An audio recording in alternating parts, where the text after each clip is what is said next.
धारा 24। अब देखिए, जो नगर पालिका के लिए जो मेंबर जो बनते हैं उनके लिए जो निर्हरताएं वो क्या है, डिस्क्वालिफिकेशन जो है वो कौन कौन सी है। देखिए, निर्हताएं जो है, इस निर्हताओं का मतलब ये होता है अयोग्यताएं। क्या होता है? अयोग्यताएं की मेंबर बनने के लिए उसकी क्या क्या अयोग्यताएं वहां पर लिखी गई है। तो बहुत सारी अयोग्यताएं हैं, बहुत ध्यान से आपको समझना है क्योंकि योग्यताएं कम लिखी गई है, अर्हताएं कम है और निर्हताएं क्या है, बहुत ज्यादा है। तो ये आपको ध्यान रखना कि वहां एग्जाम में ये पूछा जाएगा कि कौन सी अर्हता नहीं है, तो आपको ये पता होना चाहिए कि निर्हताएं कौन कौन सी है, तो वो छटनी करना आपको आना चाहिए। देखिए, पहला पॉइंट, सक्षम न्यायालय द्वारा दोष सिद्ध होने पर 6 माह या अधिक का क्या है, कारावास। यानी ये आप देखिए, 6 माह या अधिक का क्या है, कारावास। इसका मतलब क्या है? पहली बात की, दोष सिद्ध होने पर दो चीजें होती, एक पहले आरोपी होता है,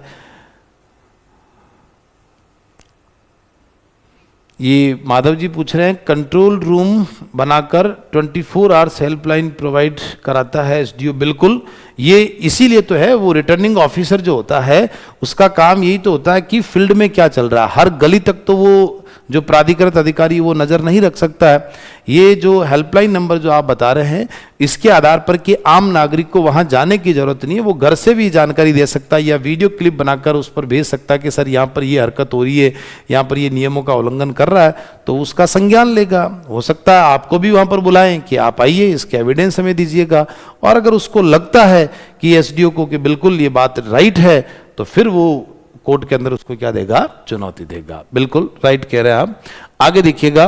कि सदस्यों के लिए जो हम डिस्क्वालिफिकेशन जो हम पढ़ रहे हैं, तो देखिए, आरोप पहले तो लगता है। अब आरोप लगना एक अलग चीज है कि मैंने किसी व्यक्ति पर आरोप लगाए, तो आरोप दोष सिद्ध भी तो होना चाहिए, उसमें दोनों पक्ष के वकील आएंगे, गवाह आएंगे, फिर न्यायाधीश फाइनल निर्णय देगा। तो दोष सिद्ध हो गया और 6 माह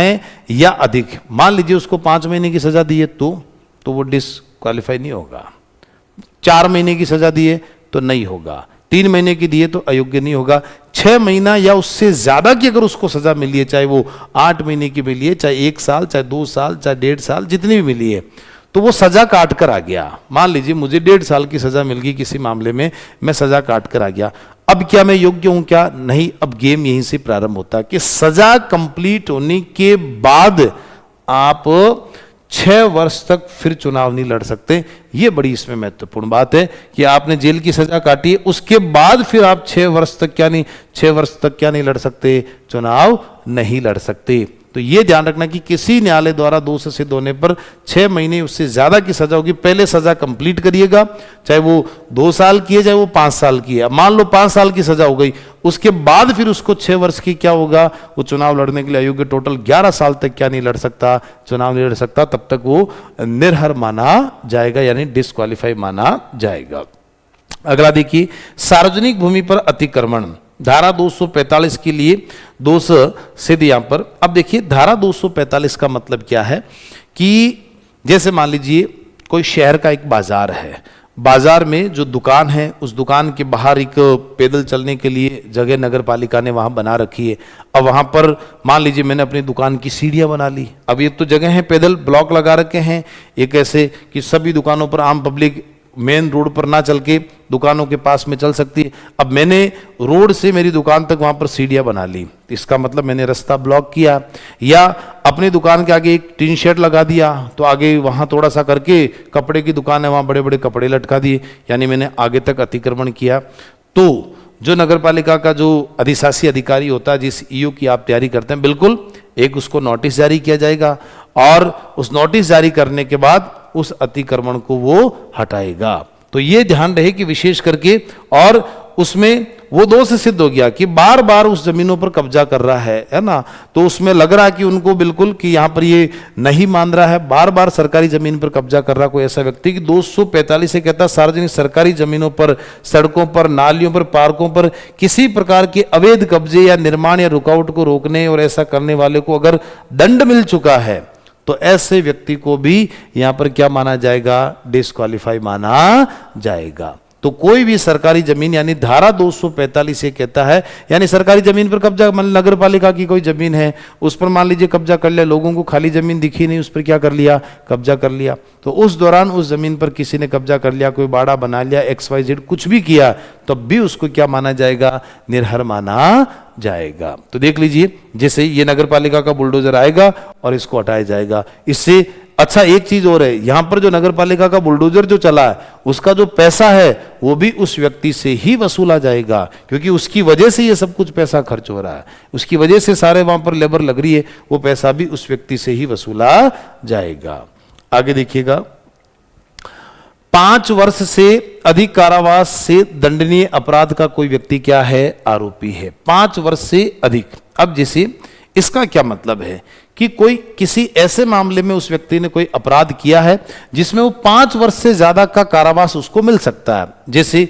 धारा 302, 376, 302 मर्डर की धारा लगती है, 376 बलात्कार रेप की धारा लगती है। अब ऐसे मामलों में अगर दोष सिद्ध हो जाता है, अभी आरोपी है, अभी दोष सिद्ध नहीं हुआ, अगर ऐसे मामलों में दोष अगर सिद्ध हो जाता है तो ये तय है कि उसको 5 साल से ही क्या मिलेगी, ज्यादा क्या मिलेगी, सजा मिलेगी। तो ऐसा व्यक्ति जो धारा 302 और 376 के जिस पर मुकदमे लग चुके हैं, ऐसे व्यक्ति जो है अगर वो अभी ट्रायल में चल रहा है, कोर्ट केस चल रहा है, अभी आरोप सिद्ध नहीं हुआ और फिर भी अगर उस पर आरोप लगा हुआ है और ट्रायल पे चल रहा, अभी केस खत्म नहीं हुआ, तो उस कंडीशन में ऐसे व्यक्ति भी अगर आरोपी है तो वो भी चुनाव लड़ने के लिए क्या होंगे, अयोग्य। मान लीजिए आज उस पर आरोप सिद्ध नहीं हुआ, कल को मान लीजिए वो चुनाव जीत गया, फिर पता चला कि साहब वो तो 5 साल के लिए जेल में चला गया, तो उस दौरान नगर पालिका को फिर से वहां पर क्या करवाने पड़ेंगे, राज्य निर्वाचन आयोग को फिर से क्या करवाने पड़ेंगे, वहां पर उस सीट पर चुनाव करवाने पड़ेंगे। तो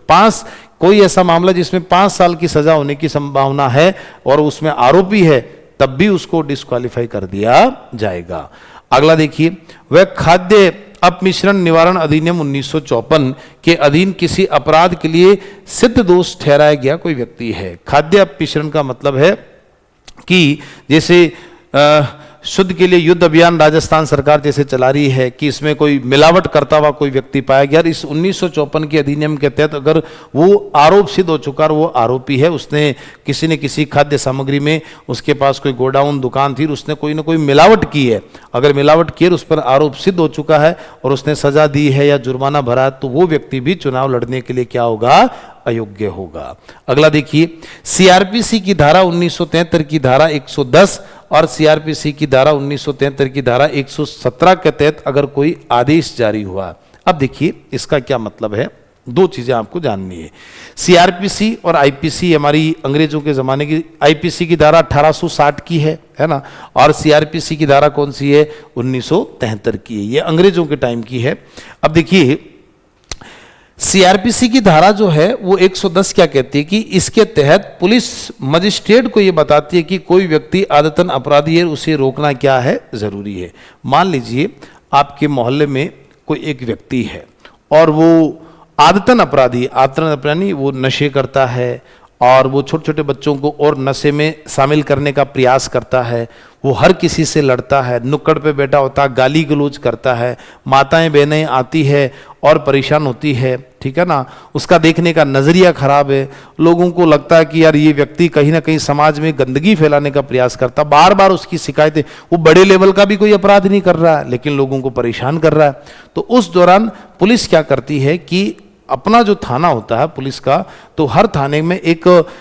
हिस्ट्री शीट बनाई जाती है ना, कि इस एरिया में हिस्ट्री शीट का मतलब कोई आदतन अपराधी कौन है, और वो शीट बनाकर जो पुलिस है वो मजिस्ट्रेट के सामने पेश करती है कि सर हमारे इस एरिया के अंदर ये जो व्यक्ति है ये आदतन अपराधी है, इसका खुला रहना, इसका खुलेआम समाज में घूमना समाज के लिए खतरा है। तो ऐसे व्यक्ति को न्यायालय क्या देगा, नोटिस देगा और कोर्ट में बुलाएगा, कोर्ट में उसको भी पूरा जवाब देने का हक रहेगा, अपनी बात रख सकता है, पुलिस भी अपनी बात रखेगी, एविडेंस रखेगी, इतने लोगों की हमारे पास शिकायतें आई है, ये इसके फुटेज हैं, वो भी अपनी बात रखेगा। जिस दिन कोर्ट को लग जाता कि नहीं ये व्यक्ति गलत है, जिस पर आरोप लग रहे हैं वो बिल्कुल सही है और इसका खुलेआम घूमना समाज के लिए कहीं ना कहीं क्या है, खतरा है, अब ऐसे व्यक्ति के लिए कोर्ट क्या करेगा, 117 के तहत एक आदेश जारी करता है। वो क्या करता है कि उस व्यक्ति को बोला आप बॉन्ड भरिए 50,000 रुपए का। एक बॉन्ड भरवाया जाता है 50,000 रुपए का, और उसमें 2 समाज के वरिष्ठ व्यक्ति जिन पर किसी प्रकार का कोई एलिगेशन नहीं है उनसे आप साइन करवाइए, कि यहां पर आप सिग्नेचर करवाइए कि अगर मैं आपको इसी बिहार पर कोर्ट बोलेगा, मैं इसी बिहार पर आपको छोड़ रहा हूं कि अगर दोबारा आपने किसी प्रकार की कोई गलत हरकत की तो आपको इसमें 3 साल की सजा का प्रावधान रहेगा। यानी अगर आपने बॉन्ड नहीं भी भरा, यानी बॉन्ड आपने नहीं भी भरा, बोला मेरे को कोई फर्क नहीं पड़ता, मैं तो सिग्नेचर नहीं कराऊंगा, मैं 50,000 रुपए नहीं भरूंगा, तो आपको 3 साल तक की सजा का प्रावधान भी उसमें किया जा सकता सीआरपीसी की धारा 117 के तहत। ठीक है। दूसरा, उसके अंदर जिन व्यक्तियों ने सिग्नेचर कर दिए और फिर वो बॉन्ड नहीं भरता है, तो सिग्नेचर करने का मतलब है 2 वरिष्ठ जन पैसे उन दोनों से वसूलेगा कोर्ट, कि आपने साइन किए, आप 50,000 रुपए दीजिए वरना आप जेल जाएंगे। इसका मतलब है कि अगर वो व्यक्ति को कोर्ट खुलेआम छोड़ता भी है तो 2 वरिष्ठ लोगों से वहां पर साइन करवाएगा। और ये 117 के तहत कोर्ट क्या जारी कर देता है, एक आदेश जारी कर देता है। अर्थात कोई ऐसा व्यक्ति है जो आदतन अपराधी है और उसके लिए एक धारा सीआरपीसी की धारा 117 के तहत उसने बॉन्ड के तहत उसने बॉन्ड भरा है, और वो आरोपी सिद्ध हुआ कि इसका खुला रहना समाज के लिए कहीं ना कहीं खतरा है। अगर ऐसी कोई घटनाक्रम किसी व्यक्ति के साथ हुआ है तो ऐसे व्यक्ति भी चुनाव लड़ने के लिए क्या होंगे, अयोग्य होंगे। जिसने कोई मर्डर नहीं किया, कोई बलात्कार नहीं किया, लेकिन उसकी हरकतों से समाज परेशान है। तो देखिए धारा 117 कहता है मजिस्ट्रेट को फाइनल ऑर्डर होता है जिसके तहत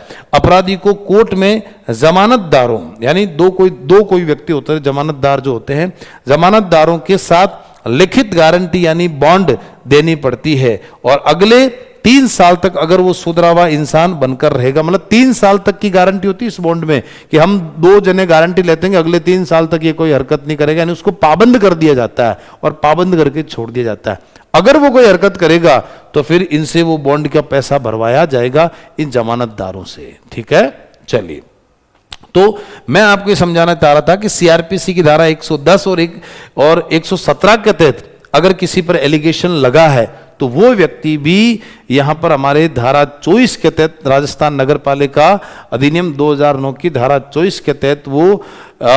डिस्क्वालीफाई माना जाएगा, यानी अयोग्य माना जाएगा। नेक्स्ट देखिएगा, अगर वह बॉन्ड भरने से मना कर देता है तो मजिस्ट्रेट उसे सीधे क्या भेज देगा, जेल भेज देगा, भैया जेल जाइए। और अधिकतम कितने साल तक के लिए जेल भेज सकता है, 3 वर्ष तक के लिए भेज सकता, ताकि समाज में क्या बनी रहे, शांति बनी रहे। ऐसे लोगों का खुले रहना, आमतौर पर यार खुले तौर पर घूमना समाज के लिए कहीं ना कहीं खतरा बना हुआ रहता है। अब देखिए, राज्य या केंद्र यानी राज्य सरकार की कोई सर्विस है या केंद्र सरकार की कोई सर्विस है, औचार यानी के कारण, यानी औचार का मतलब है मिसकंडक्ट, यानी कोई ना कोई आपने सर्विस में रहते हुए कोई ना कोई करप्शन किया है और आपको सर्विस से आपको क्या कर दिया, बर्खास्त कर दिया है, पदच्युत कर दिया, यानी डिसमिस कर दिया, यानी आपको सर्विस से क्या कर दिया, रिमूव यानी हटा दिया। आप सर्विस में थे, आपने कोई ना कोई औचार किया, करप्शन किया है, मिसबिहेव किया, आपको नौकरी से क्या निकाल दिया, बाहर। ऐसा व्यक्ति जो चाहे राज्य सरकार का कर्मचारी रहा चाहे भारत सरकार का रहा, और अगर उससे नौकरी से बर्खास्त किया है तो वो व्यक्ति चुनाव लड़ने के लिए अयोग्य होगा। पर ये ध्यान रहे, नौकरी से सेवानिवृत्त वाला व्यक्ति नहीं होगा, वो योग्य होगा। अगर नौकरी से वो समय से पहले वीआरएस ले लेता है तब भी वो क्या होगा, योग्य। तो वीआरएस वाला योग्य होगा, उसके अलावा सेवानिवृत्त वाला क्या होगा, योग्य होगा। तो ये जो त्यागपत्र देकर आता है वो भी क्या होगा, योग्य होगा। लेकिन अगर नौकरी से हटा दिया है, किसी व्यक्ति को बाहर निकाल दिया है, बर्खास्त कर दिया, ऐसे व्यक्ति चुनाव लड़ने के लिए क्या होंगे, अयोग्य होंगे। अगला देखिए, वृत्ति व्यवसायी जो है जिसे सक्षम प्राधिकारी द्वारा व्यवसाय करने से विवर्जित कर दिया गया है। कोई ऐसे प्रोफेशनल जो व्यक्ति है जो व्यवसाय करता है और सक्षम प्राधिकारी द्वारा व्यवसाय करने से उसको डीबार कर दिया, यानी बिजनेस कर रहा, बिजनेस में कोई ना कोई वो बदमाशी कर रहा है, लेबर के पैसे खा रहा है, या उसने किसी का जो गवर्नमेंट का पैसा वो जमा नहीं कराया है और उसको डीबार कर दिया, जैसे ब्लैकलिस्ट कर देते हैं ना, ठेकेदार होते हैं, उनको रोड बनाई और रोड ढंग से नहीं बनाई, उसको ब्लैकलिस्ट कर दिया, डीबार कर दिया, पैसे पैसे खा गए सड़क के अंदर, 1 करोड़ का सड़क का टेंडर उठाया और वहाँ पर बिल्कुल नॉर्मल ब्लैक जो डामर है वो नॉर्मल बिछाकर और रोड बना दी, पता चला अगली बार इसमें रोड टूट गई, तो ऐसे व्यक्ति को डिबार कर दिया, तो ऐसा व्यक्ति जो है वो भी चुनाव लड़ने के लिए क्या होगा, अयोग्य होगा। नगर पालिका में कोई लाभ का पद, ऑफिस, प्लेस ऑफ प्रॉफिट धारण करता है, नगर पालिका में ही कोई लाभ का पद धारण कर रहा है, वहां पर भी कोई ना कोई सर्विस पर कोई व्यक्ति बैठा है, तब भी वो चुनाव लड़ने के लिए क्या है, अयोग्य माना जाएगा। बहुत सारी निर्हताएं हैं इसमें, डिस्क्वालिफिकेशंस बहुत ज्यादा, इनको बहुत एक पॉइंट को आपको विशेष करके ध्यान रखना है। यदि वे धारा 35, आगे हम धारा 35 को भी पढ़ेंगे, जो निर्वाचन संबंधी अपराध या भ्रष्ट आचरण के कारण 6 वर्ष के लिए निर्हता उसमें हो जाती है, और धारा 41 जो हमारी इस अधिनियम की है, और धारा 39 के आधार पर कोई भी सदस्य अगर हटाया गया है, हटाने के लिए जो भी उसके लिए डिस्क्वालिफिकेशन हुई है, उसके अधीन निर्हर घोषित हो गया है। मतलब ये धारा, ये जो पॉइंट है वो ये कहना चाहता है कि धारा 35 और धारा 41 के तहत अगर कोई व्यक्ति डिस्क्वालीफाई हुआ है, ठीक है ना। अब देखिए धारा 35 में क्या है, इलेक्शन से संबंधित उसने कोई अपराध किया है, इसके कारण उसको क्या कर दिया है, डिस्क्वालीफाई कर दिया, और उसको 6 वर्ष की क्या हो गई, 6 वर्ष के लिए उसको क्या कर दिया, निर्हर घोषित कर दिया है, ठीक है ना। धारा 41 क्या कहता है, 41 में क्या होता है, 39 का आधार बनता है कि 39 में जो व्यक्ति आधार लगाकर 41 के तहत उसको हटाया जाता है, ठीक है ना। कुल मिला के अगर किसी व्यक्ति पर किसी प्रकार का एलिगेशन लगता है भ्रष्ट आचरण का, निर्वाचन संबंधी उसने कोई भी अपराध किया है, ऐसा व्यक्ति भी चुनाव लड़ने के लिए क्या होगा, अयोग्य माना जाएगा।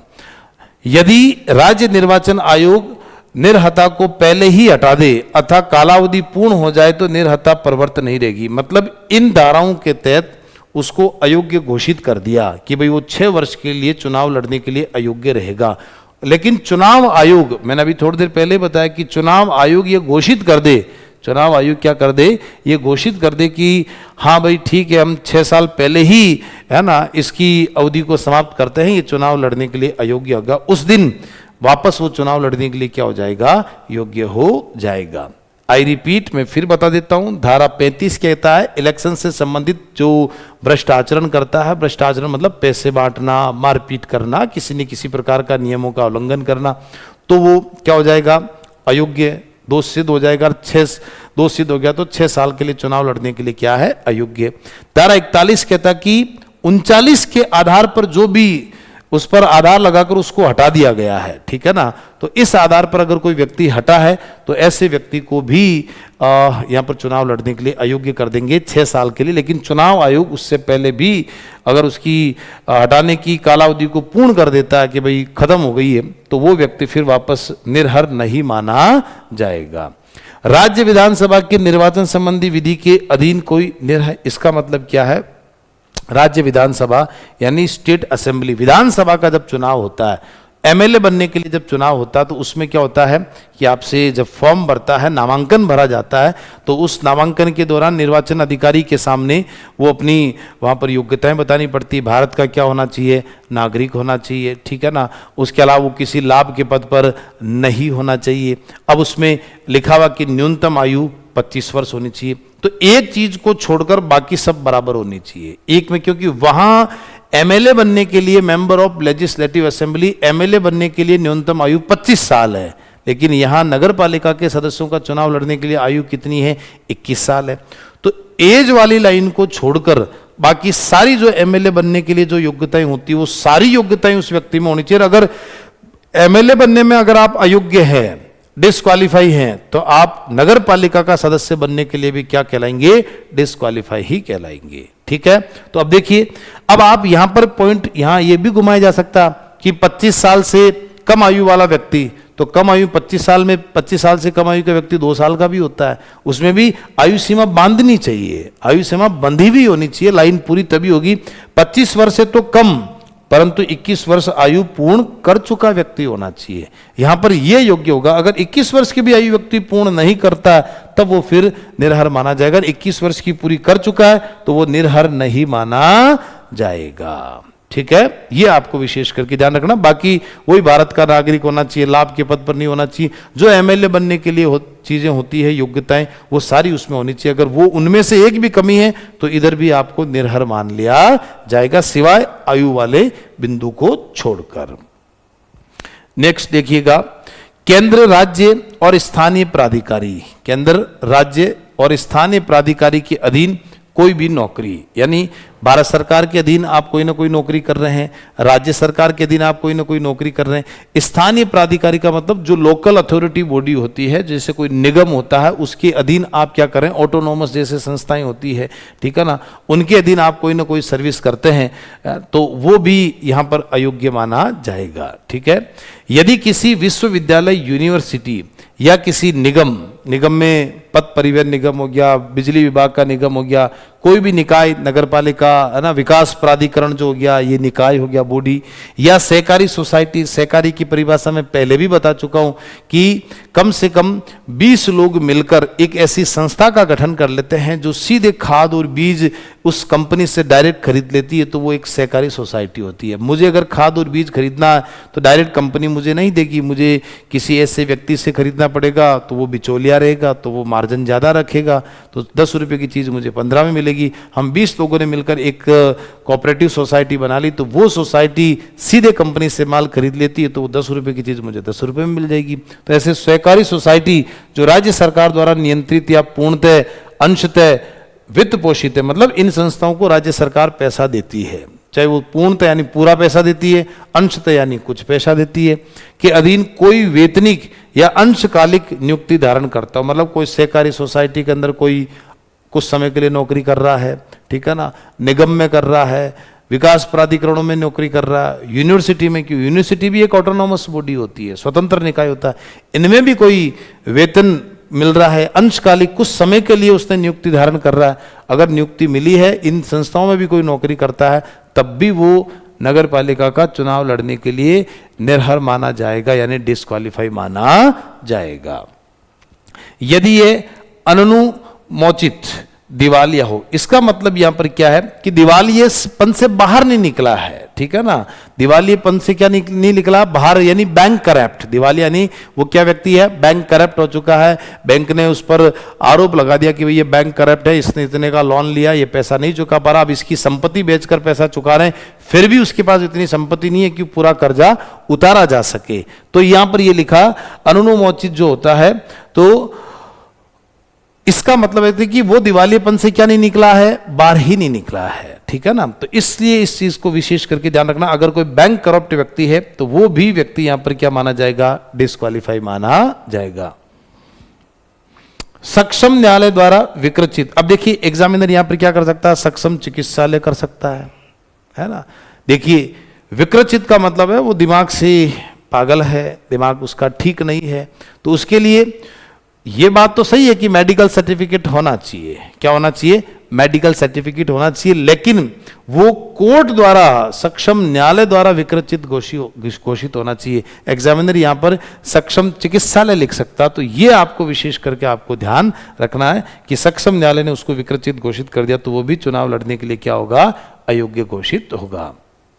आगे देखिए, नगर पालिका की संविदा जो कॉन्ट्रैक्ट बेस पर जो भी नियोजन यानी कार्य होते हैं उनमें हित रखता हो, है ना, उसके परिवार का कोई कि किसी सदस्य या उसके भागीदार नियोजक बन रहे हैं, कर्मचारी के माध्यम से प्रत्यक्ष या अप्रत्यक्ष कोई हिस्सा हित रखता हो, यानी नगर पालिका के जो भी कॉन्ट्रैक्ट निकलते हैं, बिजनेस है ना, उनमें उसकी कोई हिस्सेदारी हो, है ना, जैसे वो टेंडर वगैरह निकलते हैं, फिर या वो नहीं है, उसके परिवार का कोई सदस्य उसमें भागीदारी रखता है, नियोजक यानी वो कार्य कर रहा उसके अंदर, उसमें कोई कर्मचारी के माध्यम से कोई प्रत्यक्ष इनडायरेक्ट, यानी मैं हूं, मेरे किसी आदमी से मैं वो काम करवा रहा हूं, मेरे परिवार में मामा जी के लड़के से मैं काम करवा रहा हूं, तो लेकिन कॉन्ट्रैक्ट मेरे नाम से, काम वो कर रहा है, टेंडर मैंने निकाला, मैंने उसको सबलेट में दे दिया, मैं कह दूंगा साहब वो तो वो कर रहा काम। अगर ये भी अप्रत्यक्ष भी कोई हिस्सा अगर है तो भी वो व्यक्ति चुनाव लड़ने के लिए क्या होगा, अयोग्य। आप देखिए कितने सारी रोक लगाई गई है ताकि किसी प्रकार का उसका हित नहीं हो। और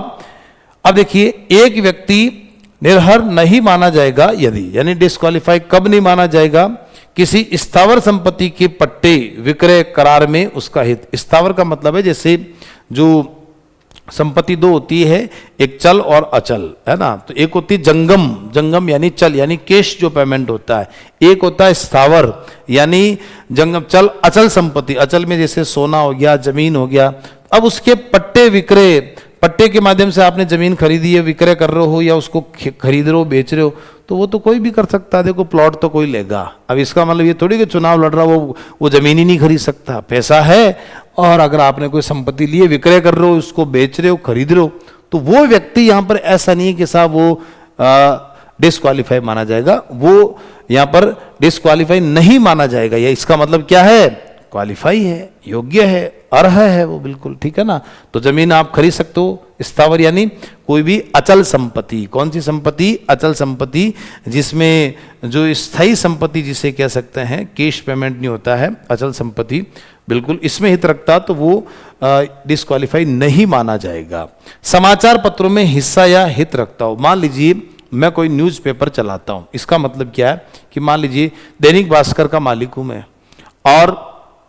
अब किसी ने नगर पालिका जो है वो ऐड देती है, तो वो अखबार में ही देती है कि साहब हम यहाँ पर एक ज़मीन है उसको बेचना चाह रहे हैं, इतने बाय इतने वर्ग गज की है, नगर पालिका ये चीज़ करा रही है। तो मेरे अखबार के अंदर ही तो आपने विज्ञापन दिया है, तो विज्ञापन अगर आपने दिया नगर पालिका ने, तो उसके बदले मैं क्या लूँगा आपसे, पैसा लूँगा, मुझे पैसा तो मिल ही रहा ना। पर इसका मतलब ये तो वो तो मेरा व्यक्तिगत कार्य है, मेरा व्यक्तिगत कार्य। अब नगर पालिका एड दे रही है, उसमें मेरी क्या गलती है। और अगर एड दे रही है तो मेरी इतनी मशीन, मेरे कर्मचारी, उसका पेमेंट कौन करेगा, मैं अपनी जेब से थोड़ी करूंगा। तो उसमें अगर नगर पालिका ने मुझे मान लीजिए उस विज्ञापन के 1 लाख रुपए दिए, तो वो मेरी निजी कमाई है, तो उसमें अगर कोई हित रखता है तो ऐसा व्यक्ति वहां पर ऐसा नहीं कि साहब वो डिस्क्वालीफाई कर दिया जाएगा, बिल्कुल नहीं होगा, वो बिल्कुल कर सकता, उसका निजी रोजगार है वो तो। और नगर पालिका को या उससे उधार में कोई डिबेंचर यानी धारण करता हो, इसका मतलब क्या है कि एक ऋण पत्र जारी करती है नगर पालिका के पास। मान लीजिए पैसा नहीं है, नगर पालिका ने अपनी कोई संपत्ति गिरवी रख दी, जैसे मैं बिजनेसमैन आदमी हूं और मेरे पास पैसा था, नगर पालिका ने अपना कोई बड़ा प्लॉट है, कोई जमीन है मेरे पास गिरवी रख दी और नगर पालिका को मैंने 1 करोड़ रुपए दिए, तो बदले में नगर पालिका मुझे क्या दे रही है, ब्याज दे रही है। अब कोई ये नहीं कह सकता कि साहब ये तो 1 करोड़ का नगर पालिका से ब्याज कमा रहा, तो भैया मैंने 1 करोड़ रुपया भी तो दिया है, मेरे पास लीगली पैसा है। तो यानी ऋण, नगर पालिका ने ऋण पत्र जारी कर दिया कि भाई साहब ये जो है हम ये ऋण के हम लोन लेना चाहते हैं, ये चीज़ गिरवी रखना चाहते थे, रखो गिरवी, ले जाओ पैसे। कौन, मेरा सोनों का बड़ा, मान लीजिए मेरे पास गिरवी का सोने का बहुत बड़ा शोरूम है और मैं दे रहा हूँ पैसे, तो उन्होंने ऋण पत्र दिया और वो पैसे ले गए, अब मैं बदले में ब्याज ले रहा हूँ, तो मेरा हित तो है, लेकिन मेरी कमाई का हित है, तो उसमें मैं डिस्क्वालीफाई नहीं माना जाऊंगा। ठीक है। नेक्स्ट देखिए, किसी वस्तु का नियमित व्यापार करता हो और नगर पालिका को सरकार द्वारा मंजूर किए गए मूल्य से अनधिक वस्तु विक्रय करता हो। देखिए, किसी वस्तु का नियमित कोई व्यक्ति व्यापार करता है और नगर पालिका को सरकार द्वारा मंजूर किए गए मूल्य से अनधिक वस्तु विक्रय करता हो। यानी मान लीजिए कि मेरे पास जेसीबी है, नगर पालिका को मान लीजिए कुछ रोड ठीक करवानी है और नगर पालिका की जेसीबी खराब हो गई। अब मेरे पास जेसीबी है, मेरा बिजनेस है, अब मेरे पास ट्रैक्टर है, नगर पालिका का ट्रैक्टर मान लीजिए खराब हो गया, आज उनको ज्यादा ट्रैक्टरों की आवश्यकता, सफाई करवानी, दीपावली है मान लीजिए। अब उस दौरान उन्होंने, मैं व्यापार करता हूँ, जेसीबी है, ट्रैक्टर है, मैं किराए भाड़े पर बेचता हूँ, मेरा बिजनेस करता हूँ। अब नगर पालिका को सरकार द्वारा मंजूर किए गए मूल्य से, नगर पालिका के अगर वाहन खराब हो गए तो नगर पालिका किसी से किराए पर ले सकती है, पर उसको राज्य सरकार इंस्ट्रक्शंस देगी, उसके आधार पर ही वो किराए के आधार पर ले सकती है। ऐसा नहीं है कि 50,000 के अंदर जैसे भी किराए पर ले ली, राज्य सरकार के नियमों के अकॉर्डिंग ही वो किसी चीज को किराए पर ले सकती है, खरीद सकती है। अब जैसे मेरे से मान लीजिए उसने कोई भी जेसीबी मंगवाई, अब जेसीबी मंगवाई तो उसका किराया 2,000, देखो एक शासकीय वर्ष, एग्जामिनर यहाँ 1 महीना कर सकता है, बस यही गलती कराएगा, क्योंकि बहुत कई बार हम पढ़ते हैं, इसको हंसी आती है, अधिकतम 2,000 रुपए तक की वस्तु नगर पालिका को भाड़े पर देता है, तब तो वो डिस्क्वालीफाई नहीं होगा। मतलब मेरी जेसीबी है, मैंने नगर पालिका को भाड़े पर दी, तो 2,000 रुपए से ज्यादा अगर भाड़ा मैंने कमाया तो मैं डिस्क्वालीफाई हो जाऊंगा, और 2,000 से कम अगर भाड़ा मिला है तो मैं क्या हूं, क्वालिफाई हूं उसमें। तो यहां पर एक नियम है, तो अगर राज्य सरकार की अनुमति मिल जाए तो अधिकतम 5,000 रुपए तक की वस्तु नगरपालिका को भाड़े पर दे सकता है। यानी मैं मेरी कोई वस्तु नगरपालिका को भाड़े पर दे रहा हूं, ज्यादा से ज्यादा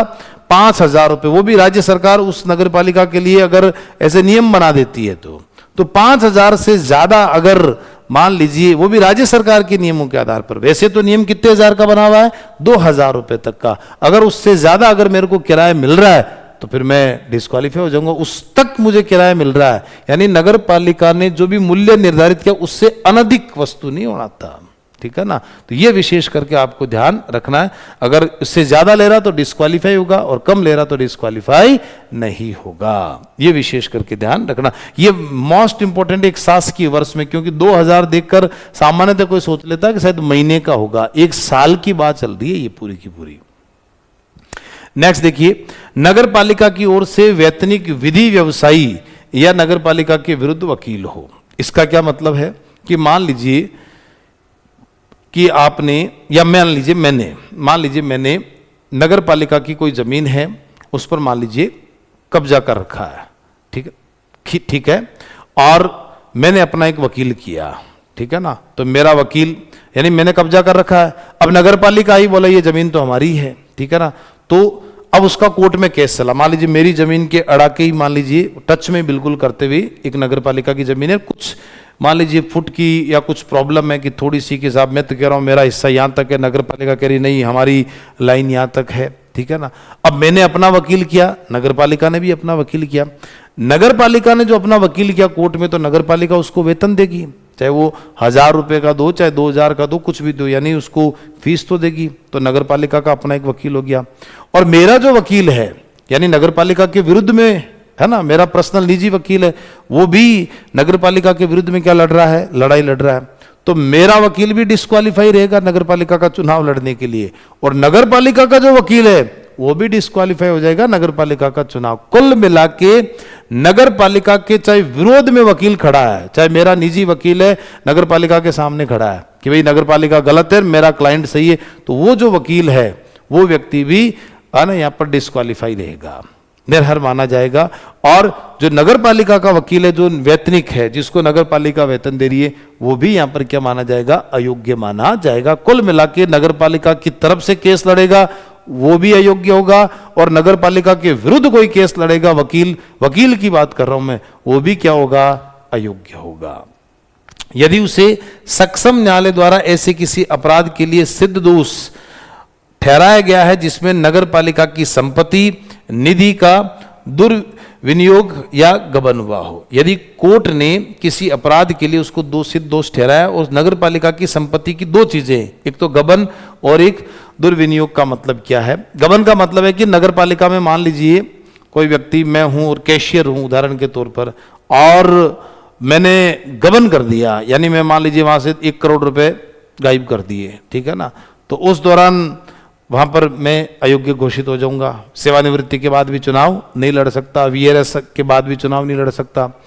दुर्विनियोग का मतलब है कि मैं कैशियर हूं, एक होता ना रजिस्टर की पैसा पड़ा है, एक तो होता प्रतिदिन आपको जमा कराना पड़ेगा एंट्री, एक पे मेरे पास पड़ा है और 1 महीने से मुझे आगे अधिकारी को हिसाब देना। अब वो पैसा मेरे पास पड़ा, मान लीजिए 1 महीने में मेरे पास 2-2.5 करोड़ रुपए इकट्ठे होते हैं। अब मैंने 4 दिन के लिए उस पैसे पड़ा मेरे पास, मैं घर ले जाऊं या वहां पर ताला लगा के रखूं, अब मैंने उस पैसे को मान लीजिए 4 दिन के लिए शेयर मार्केट में लगा दिया, यानी उस पैसे का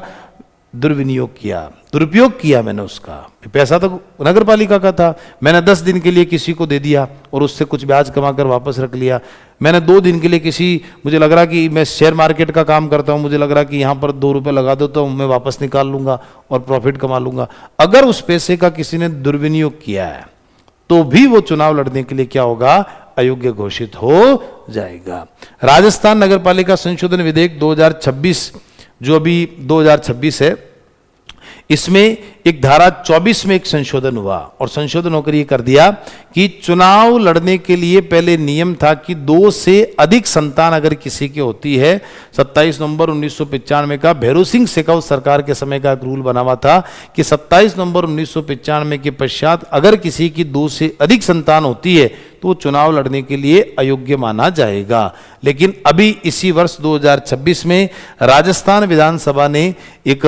विधेयक पारित किया है और 2009 के एक्ट में संशोधन करके बिल आया 2026 का, और उसमें क्या कर दिया कि धारा 24 में संशोधन करते हुए 2 से अधिक संतान का नियम क्या कर दिया, समाप्त कर दिया। अब कोई नियम नहीं है। अब जो भी चुनाव होंगे उसमें अगर किसी के 3 बच्चे हैं, 4 बच्चे हैं, 5 बच्चे हैं, वो भी चुनाव लड़ने के लिए क्या होगा, योग्य होगा। इस नियम को 2026 में हटा दिया गया। पहले ये भी नियम था कि कुष्ठ रोगी होता है जिसके चर्म रोग होता है कि जब भी वो कोई मीटिंग में बैठक में आता तो लोग उससे